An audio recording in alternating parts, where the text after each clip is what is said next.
Здравейте, машинки за вратички. Това може би ще бъде последния път, в който бих казал тези думи. Но се радвам за това. Защото беше доста добро.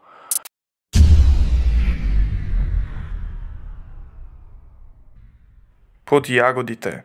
Токът пак закасна. Но това няма да ме спре да кажа каквото искам да кажа. Почвам нов канал. И мисля да продължа в него.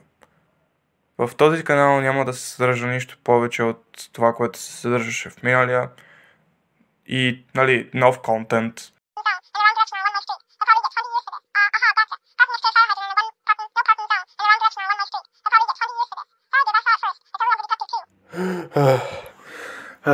Мисля, че е това. Също благодаря за тези, които са гледали канала и го следват за нови видеа. Вече ще следват другия, да. И до следващия път.